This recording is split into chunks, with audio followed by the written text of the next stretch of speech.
Bom dia, primeiro ano.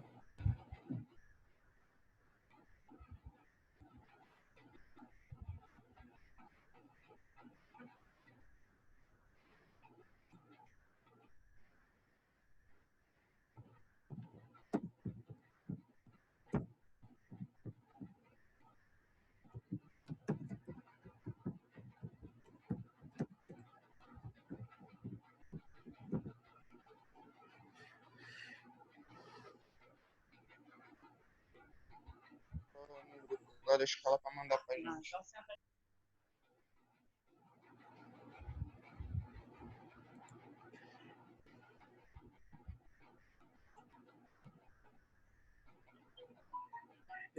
Turma, olha só, nós vamos continuar o capítulo 2, né? Então, nós vamos para a página 25. Página 25 de literatura, por favor.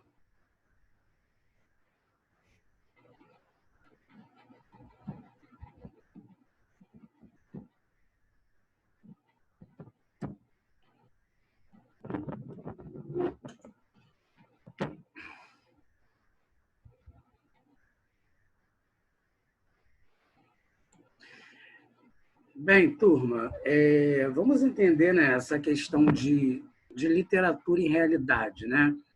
Essa questão da obra literária, a própria literatura vai recriar a realidade, ou seja, quando nós estudamos literatura, existe um limite entre fantasia e realidade, mas a literatura ela consegue recriar essa realidade. No caso, essa realidade seria a própria vida, né? A literatura ela recria a vida. Então, nós temos dois aspectos opostos, né? Entre a questão da criação e a questão da própria representação. Por um lado, ela é invenção, né? O autor cria uma realidade imaginária, existe algo imaginário, existe algo fictício, e esse algo imaginário, esse algo fictício, ele vai ser criado por uma matéria-prima que se chama linguagem. Exemplo, você tem um armário. O armário ele é feito de madeira. Então, no caso, quando a gente vai recriar, né, o autor está criando uma realidade imaginária, uma realidade fictícia, a matéria-prima que ele usa seria a linguagem. E vai ter relações intensas com o mundo real, né? Exemplo, eu posso criar um texto e realmente esse texto que eu estou criando, que eu estou lendo, vão ter elementos que fazem parte da nossa realidade, né, turma? Eu posso falar do Rio de Janeiro, eu posso falar de Paris, eu posso falar de Sulacap, de Campo Grande, eu posso falar de Madureira, né? Exemplo, essa novela que está passando à tarde, da Carminha, eu me esqueci, Avenida Brasil. A Avenida Brasil é uma avenida que existe. Mas vocês já repararam que eles colocaram outro nome no bairro? Eles estão. Como se fosse o bairro de Madureira. Mas eles estão se referindo ao bairro de Madureira como se fosse o bairro do Divino. Então, tudo o que acontece, o cenário é o de Madureira. Você vê que passa a própria Avenida Brasil, como avenida, né, de grande locomoção, uma grande via de ligação do centro da cidade com os diversos bairros do Rio de Janeiro e os municípios da Baixada Fluminense, né? E assim, a literatura, gente, ela acaba sendo a imitação de uma realidade. Tudo bem até aí?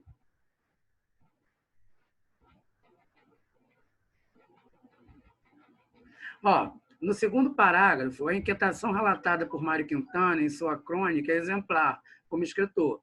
Não lhe basta descrever minuciosamente o par de óculos, fazendo dele um retrato fiel, realista. Isso seria apenas uma redundância, uma confirmação do senso comum, ou seja, a repetição daquilo que todos já sabem sobre um par de óculos. Ele precisa demais captar a implícita imagem poema. Então, olha só, turma. Existe o objeto óculos, que todos nós sabemos, né, qual é o objeto óculos, mas dentro daquele objeto, existe uma significação. Então, dali eu vou saber o que é o significado E qual é o significado? No caso, seria o significante, seria o objeto, e o significado daquele objeto. Quando eu tenho o significado e o significante juntos, significa que eu vou ter um signo linguístico, né? Então, olha só, turma.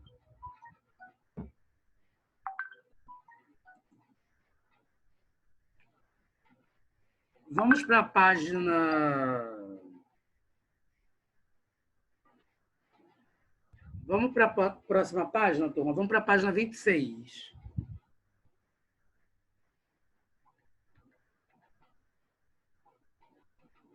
Ó, alguém poderia declamar a autopsicografia para mim, por favor? Pode ser, ô, professor? Sim. Eu vou apagar isso aqui.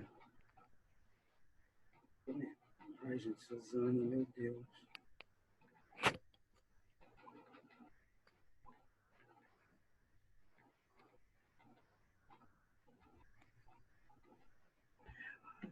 Vai, Igor. Igor não, é Hugo.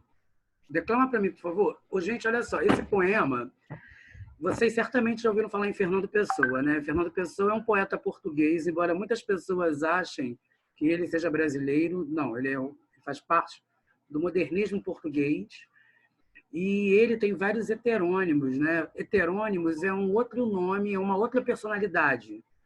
Então, tem hora que ele está de um jeito, tem hora que ele está de outro. Então, Ricardo Reis é um heterônimo de Fernando Pessoa. Álvaro de Campos. Tá? Então, turma, tudo isso são heterônimos de Fernando Pessoa. Ele costuma dizer que o poeta é um fingidor, né? Então, certamente vocês já ouviram falar nesse verso, que o poeta é um fingidor. Esse verso é de Fernando Pessoa. Então, tem aquele também, todas as cartas de amor são ridículas, porém, se não fossem ridículas, jamais seriam cartas de amor. Hugo, declame para mim, por favor. Autopsicografia. O poeta é um fingidor. Finge tão completamente que chega a fingir que é dor. A dor que deveras sente. Deveras sente. Obrigado, só um minuto. E os que ele... Gente, olha só, quando ele fala, o poeta é um fingidor. Finge tão completamente que chega a fingir que é dor. A dor que deveras sente, que muito sente, né? Então, no caso, ele está querendo dizer que tudo aquilo que o poeta sente, na verdade, não é aquilo que ele está sentindo naquele momento. Isso lembra muito, gente, até as postagens de Facebook, né? Que algumas pessoas postam alguma coisa no Facebook porque achou bonito, porque quer impressionar, e, na verdade, a pessoa não está passando por aquilo, a pessoa não tem aquela casa, a pessoa não tem aquela propriedade, né? Essa coisa de fingir, né? Continua, Hugo, para mim, por favor. E os que leem, o que escreve, na dor lida sente bem. Não as duas que ele teve, mas só aquelas que eles não têm. E assim, nas carés de roda, gira a entreter a razão. Esse comboio de corda que se chama coração. Vai, Cuba, lê o Dizem que próximo para mim, finge... por favor. Isto. Dizem que finjo ou minto tudo que escrevo. Não, eu simplesmente sinto com a imaginação. Não uso o coração. Tudo que sonho ou passo, o que me falha ou finda, é como que um terraço sobre outra coisa ainda. Essa coisa é que é linda. Por isso escrevo em meio do que não está ao pé. Livre do meu enleio, é sério do que não é. Sentir, sinta quem lê. Então, olha só, turma, quando a gente vai falar de poema, né? Essa questão da própria autopsicografia. Obrigado, Rafael. Obrigado, Hugo. Quando a gente vai ver essa coisa de poema, então, quando a gente está... O próprio Fernando Pessoa, quando ele fala, né, que o poeta é um fingidor, que a gente finge aquilo que nós não somos naquele momento, tudo que eu escrevo... Turma, isso a gente pode voltar na própria questão do eu poético, né? Às vezes você vai interpretar um poema E o eu poético ele já te dá a dica, né? Exemplo, eu estou chateada da época em que eu pari. Uma menina de quase 4 quilos saiu de mim.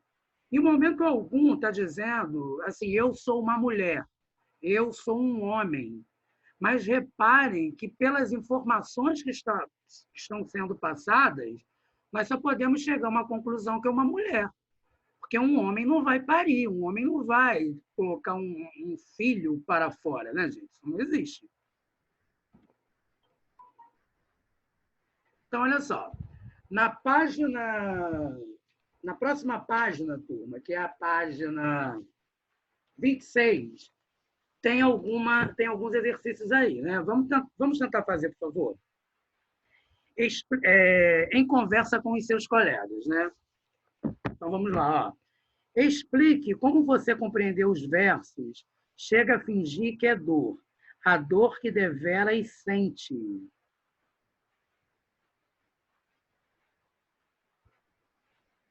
Como que seria isso aí, turma?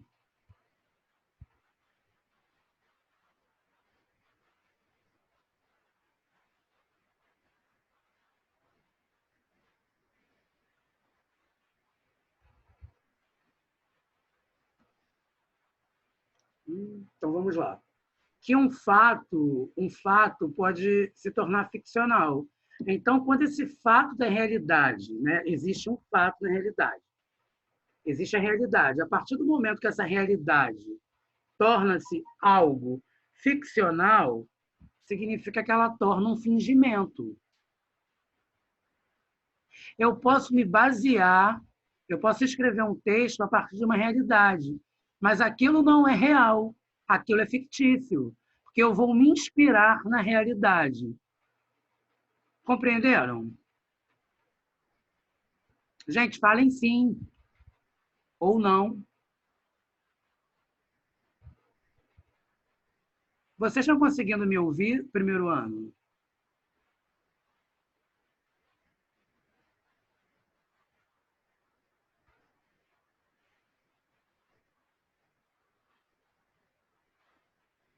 Gente, ainda tem opção reservadamente aqui. Meu Deus. Então tá, vamos à próxima. Indique um verso que sirva de possível resposta à pergunta: se os poetas escrevem fingimentos, que utilidade existe em ler poesia?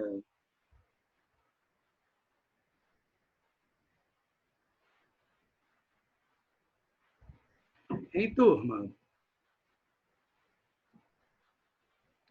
Olha só, vamos entender a pergunta.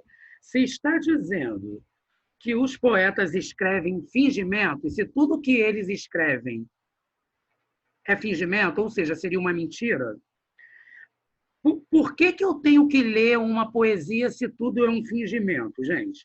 No caso, qual seria esse verso aí? Na dor lida, sentem bem. Né? Sentem bem. Na dor lida, sentem bem. Ou seja, a poesia ela tem um distanciamento, ela nos causa um distanciamento em relação às nossas dores e uma projeção que nos ajuda a compreender e suportá-la.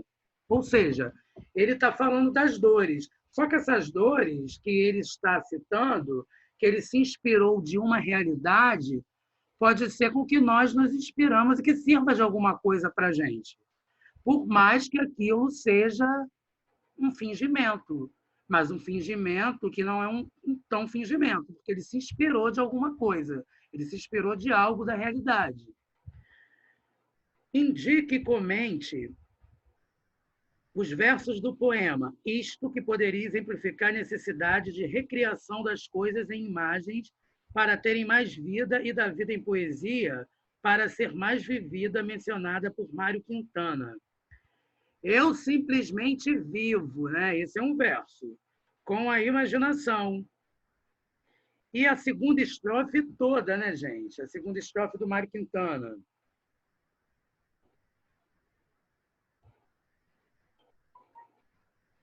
Ó. E o sentido é oculto. Por quê? Porque o sentido é oculto porque está sendo revelado pela realidade.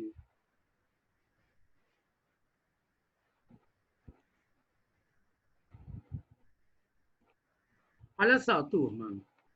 Vamos continuar na página 26. Está todo mundo na página 26? Então, olha só. Observe o texto, né? Vamos dar uma olhadinha nesse texto aí.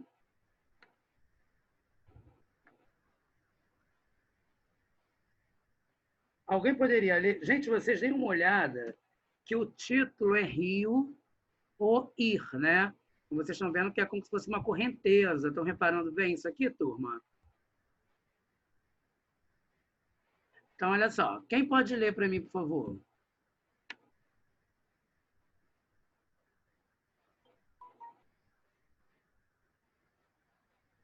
Primeiro ano, vocês estão aí, gente?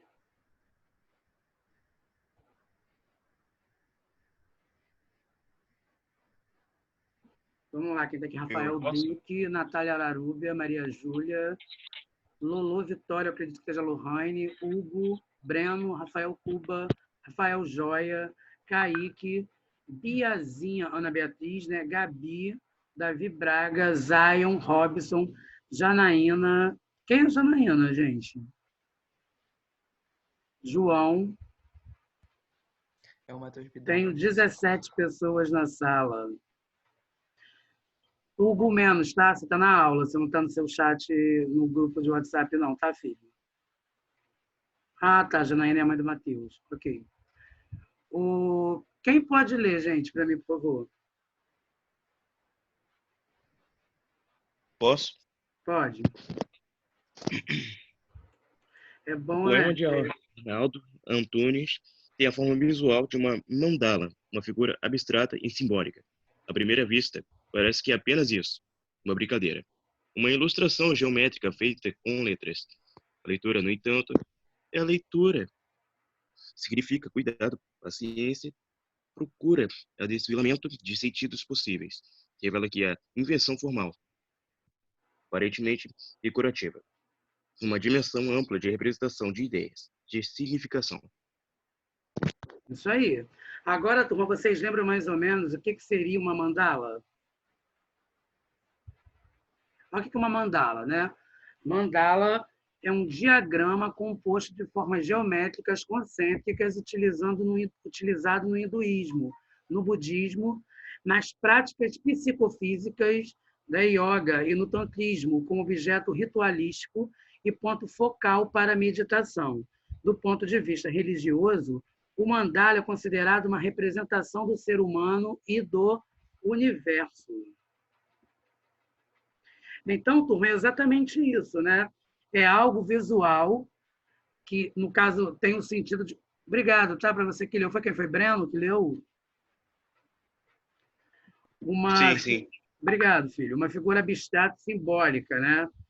E parece que é apenas isso, né? A gente acha que é uma brincadeira, que tem esse formato do rio e aquilo vai indo de forma devagar, sem falar, turma, que o rio... Por que a gente faz essa menção? Por que ele está fazendo essa menção a um rio?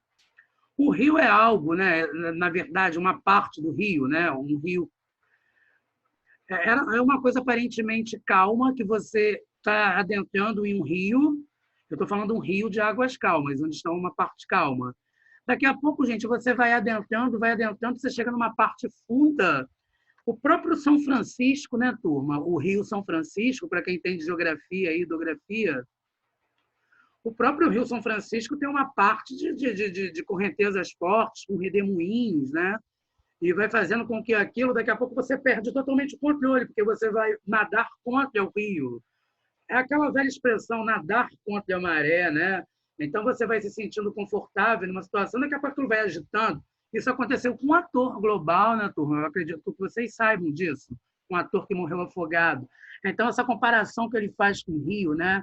A leitura significa o cuidado, a paciência, a procura, né? É o desgelamento de sentidos possíveis. Revela que há nessa invenção, aparentemente decorativa, uma dimensão ampla da representação de ideias. Então, é como se as nossas ideias fossem um rio, né? Para a gente poder... Gente, ninguém consegue raciocinar uma maneira agitada, né? Você precisa organizar suas ideias. Isso em tudo na vida, não é só em literatura, isso é em tudo. Você precisa parar para se concentrar, para se organizar, para poder chegar a algum sentido, a algum objetivo. Porque senão você não vai conseguir, né?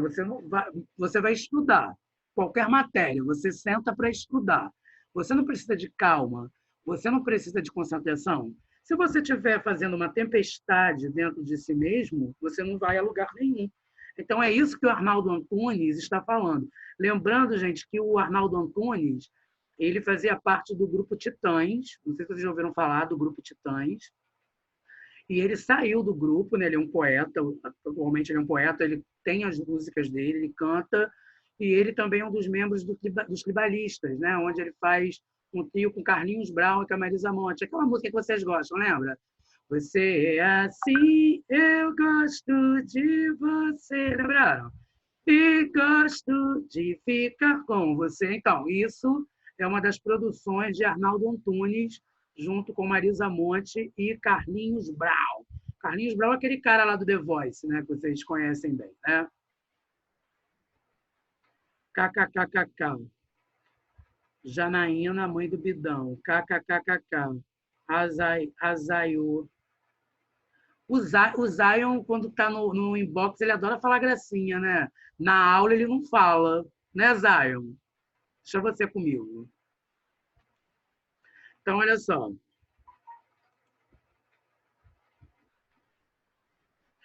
Turma, fique sabendo, Arnaldo Antunes, no caso do 2 ou mais corpos do mesmo espaço, a que pertence o poema Rio e existe um pouco essa ideia de fazer parte de uma palavra indicar outra, ou parte de outra. Você acaba tendo 2 ou mais discursos no mesmo espaço sintático, sugestões de palavras dentro de outras. A partir da... Gente, olha só, prova disso também. Certamente vocês já viram aqueles filmes, aqueles 2 filmes do Percy Jackson. Tem um que eu acho que é O Ladrão de Raios e o outro é um Mar... E Mar de Monstros. Mar de Monstros. Vocês lembram aquela cena que ele estava sendo engolido pelo mar? Vocês estão lembrando mais ou menos daquela cena? Rafael, para de ficar falando essas besteiras aí com o Zion, hein? Ô, gente, lembra daquela cena? Aquela cena é exatamente como acontece, é como se você estivesse sendo engolido por tudo. É como se você tivesse, gente, engolido pela falta de informação, né? Se nós pudéssemos fazer uma comparação, é como se o rio ele fosse, exemplo, quando a gente está perdido em alguma coisa, a gente não sabe, não está informado sobre nada. Essa própria pandemia, agora todo mundo está informado. Esse aplicativo da escola e da aula. Eu fiquei perdido, gente. Teve que ficar 2 dias treinando isso. E ainda não estou tinindo. Então, ou seja, é como se o rio estivesse te engolindo, né? E o que você teve que fazer? A minha avó... E o que a gente teve que fazer? A gente teve que pegar, se organizar, estudar, se concentrar para poder chegar a algum lugar. Assim é a vida, né? Então, olha só. Alguma dúvida até aqui?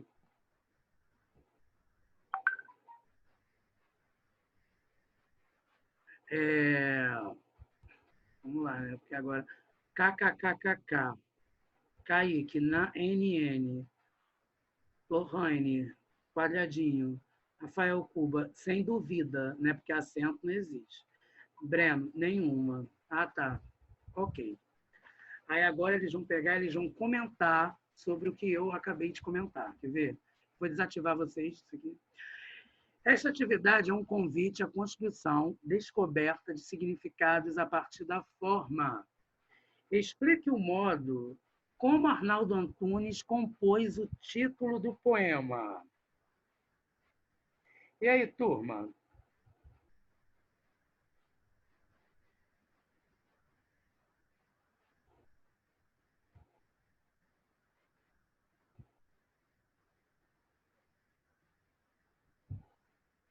Ô, gente, vocês estão percebendo que está escrito a palavra rio, vocês conseguem enxergar rio aí. E vocês percebem que se a gente colocar o i do lado do r, está sendo ir.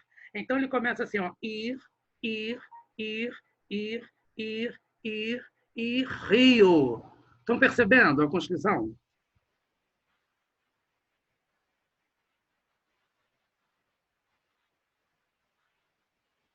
No caso, quando nós temos esse tipo de construção em um poema, turma, nós temos um palíndromo, tá?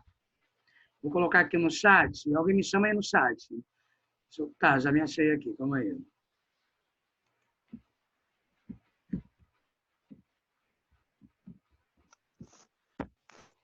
Gente, vocês conseguiram ler o nome dessa construção de um poema? I, I, I, I, I. É um palíndromo. E eu acho que mandei reservadamente, só para Maria Júlia. Calma aí. Todos.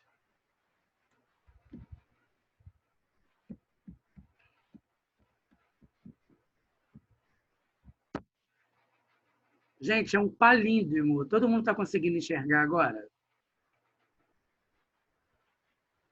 Ok. Então, quando eu tenho o nome do poema em Rio, né? Ele está colocando 2 pontos, o I. Então, você vê que ele faz uma menção do verbo ir, Rio. Turma, vocês vão chegar e vão falar assim, professor, como é que eu vou compreender isso? A gente só compreende isso a partir do momento que a gente pratica. A partir do momento que nós praticarmos, que nós lermos, que nós termos esse contato maior com poemas, com tipos de poemas e literatura em si, certamente nós iremos conseguir. Mas se nós não lermos, aí vai ficar um pouco difícil, né? E lembrando, turma, que vocês precisam disso. Literatura cai nos exames da UERJ, cai na UFRJ, cai em faculdade pública. Então, no vestibular, a literatura cai. Então, vocês precisam ter atenção, né? Agora, vamos para o 2, né, na verdade. Os poemas, geralmente, se organizam em versos e estrofes. Este, no entanto, forma um desenho semelhante ao de uma mandala. Que significados você interpreta a partir da disposição de letras e das palavras, né? Nessa mandala? Como que você interpretaria aí, turma?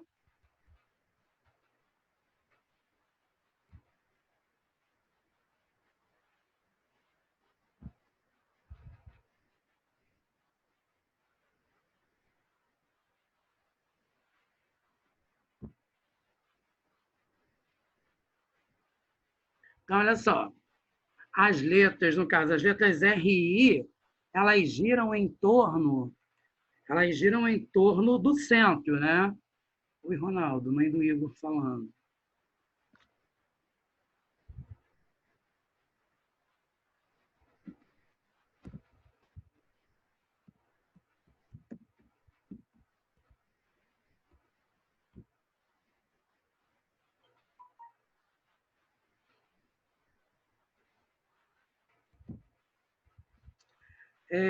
Daniele, tudo bem? Bom dia. O que aconteceu? Eu mandei o link na Agenda Edu ontem, à tarde, por volta de 1, 2 horas. Eu não sei o que aconteceu, que vocês não receberam. Essa aula ela estava marcada para 8h50. E eu coloquei um link. Eu pedi para o Davi Braga me colocar no grupo dos alunos da escola do WhatsApp. E eu comecei a aula, eu acho que foi 9 horas ou 9h05, eu não lembro certo a hora que eu comecei a aula. Mas eu não comecei pontualmente 8h50. Eu comecei...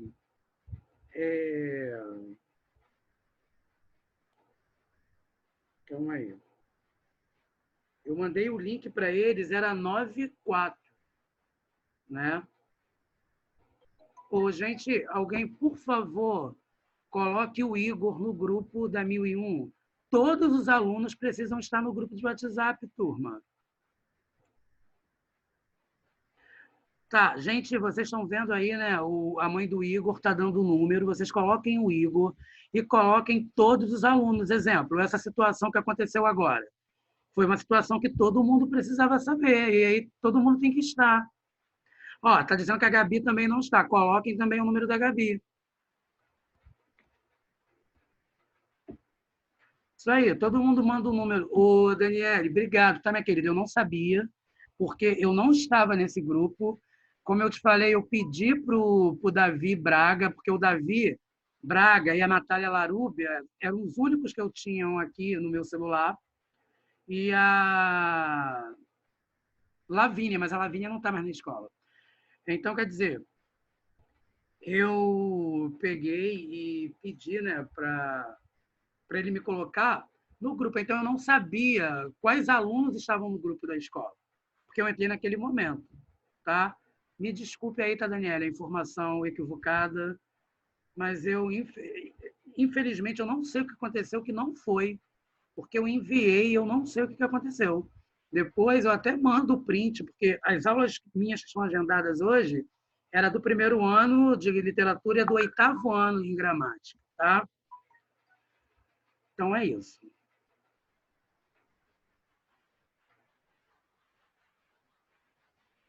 Isso aqui que a Suzana está falando eu não entendi, porque ela recebe o link, porque ela é coordenadora, não entendi isso. Então tá. Olha só, gente, os poemas geralmente... Tá, aqui a gente já explicou, né? Vamos à próxima aqui. Já foi da Mendal. Forma e conteúdo, né? Na obra literária, o como, o modo, a forma, o significante, a escolha e a ordem das palavras é tão importante quanto o que. Na verdade, um não existe sem o outro. Forma e conteúdo são abstrações correlatas e recíprocas, ou seja, uma implica necessariamente a outra. No capítulo anterior ao ler o poema, As Andorinhas de Antônio Nobre, você viu que a separação das sílabas, formando cada uma um verso, já é conteúdo, ou seja, uma imagem concreta das andorinhas pousadas nos fios e das notas musicais grafadas na pauta. Lembra disso, gente? Esse poema foi até aquele que o Rafael Joia interpretou, que tinha algumas pombinhas em cima do fio. Se desmanchássemos os versos, as palavras continuariam as mesmas, mas a imagem visual das andorinhas desapareceria. O poema perderia grande parte de sua força expressiva. Nos fios tensos da pauta de metal, as andorinhas gritam por falta de uma clave de sol. Do mesmo modo, a forma visual em que Arnaldo Antunes dispôs as letras e as palavras na construção de seu poema é por si mesmo responsável pela produção do conteúdo, ou seja, dos significados que você e seus colegas desempenharam do texto. O autor pode partir de uma inspiração, de uma intuição, de uma ideia, de observação, de uma realidade, coisa ou acontecimento, de um sentimento, de uma inquietação para criar a obra, mas são apenas pontos de partida, como diz Mário Quintana, é necessário ainda encontrar a implícita imagem poema, ou seja, a forma, o como dizer, para que esses pontos de partida se tornem conteúdos e tenham vida. O autor pode também partir da própria forma, como ocorreu no poema de Arnaldo Antunes. O palíndromo, o rio, o i, uma brincadeira com as palavras. O manuseio das letras se desdobrou em outras formas visuais e produziu conteúdo e significados. Turma, vamos ver o conceito de verossimilhança, né? O que seria o conceito de verossimilhança? A verossimilhança é uma quase verdade, né? É o mundo real entrando no mundo fictício, no mundo da fantasia. Por tudo que já foi dito até agora, fica claro que a relação entre literatura e realidade é muito complexa. É comum leitores perguntarem se uma história narrada em um conto ou em um romance realmente aconteceu. A principal razão dessa pergunta é o fato de que os elementos da narrativa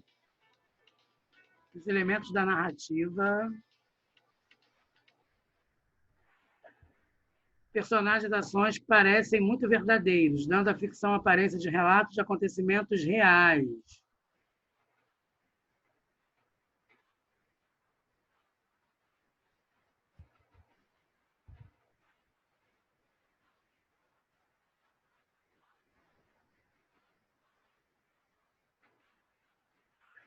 Ué, gente, colocaram um número para colocar você no grupo. Quem é que vai ligar para sua mãe alguma coisa, gente?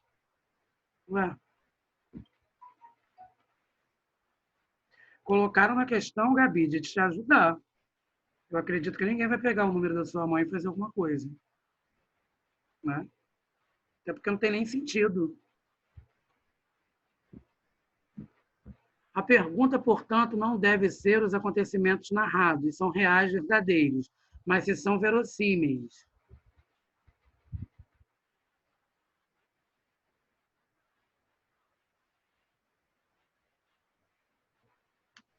Nem sempre as obras narram... Gente, o que é verossímil? É uma quase verdade, né? Nem sempre as obras narram acontecimentos que seriam possíveis no mundo real. Nenhum leitor perguntaria, por exemplo, se a história do vampiro narrada no romance Drácula realmente aconteceu. No entanto, é uma obra escrita com técnicas descritivas e estratégias narrativas tão realistas que produzem um efeito de verdade e provocam inquietação e medo do leitor durante a leitura. Apesar de narrar coisas extraordinárias, impossíveis de acontecer no mundo real, essa obra possui verossimilhança, ou seja, por que é verossímil? O Drácula, turma, está acontecendo no mundo real. Mas será que isso realmente aconteceu? A personagem Drácula, que a gente sabe se ela existe ou não, aconteceu no planeta Terra, passou-se no planeta Terra. Isso faz com que seja verossímil. Então, o que seria a verossímil externa? É a que resulta da semelhança entre o mundo criado pela obra e o mundo real. A história de Drácula não possui verossimilhança externa, pois no mundo real não existem seres que sobrevivem externamente como mortos-vivos, sustentados pelo sangue de suas vítimas. Então, o que seria a verossimilhança, né? Distinguimos uma verossimilhança interna à própria obra, conferida pela conformidade com seus postulados hipotéticos e pela coerência de seus elementos estruturais.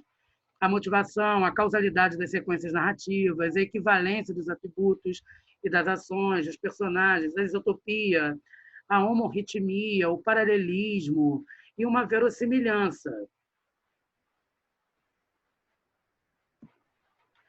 Verossimilhança interna é que resulta das convenções do gênero literário e da coerência e da coesão entre os diversos elementos internos da obra. Verossímil é semelhante à verdade, possível acontecer. Então, gente, algo verossímil é algo semelhante a uma verdade. Pode ser que aconteceu, como também pode ser que não. Assim, por exemplo, no mundo ficcional, das narrativas maravilhosas, como os contos de fadas, lobos podem falar, ratos e abóboras podem virar carruagens. Uma princesa e todo o seu reino podem dormir por 100 anos. Esses acontecimentos extraordinários são coerentes com as convenções do gênero. São verossímeis no mundo da fantasia, mas na nossa realidade. Eu vou pegar uma abóbora e vou transformar uma abóbora em uma realidade, gente? Nunca, né? Alguma dúvida até aqui? Hein, turma?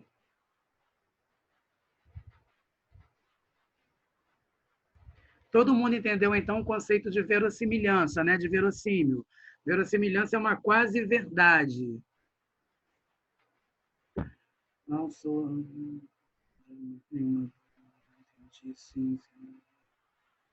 Ok, turma. Então é isso, tá? Fiquem com Deus.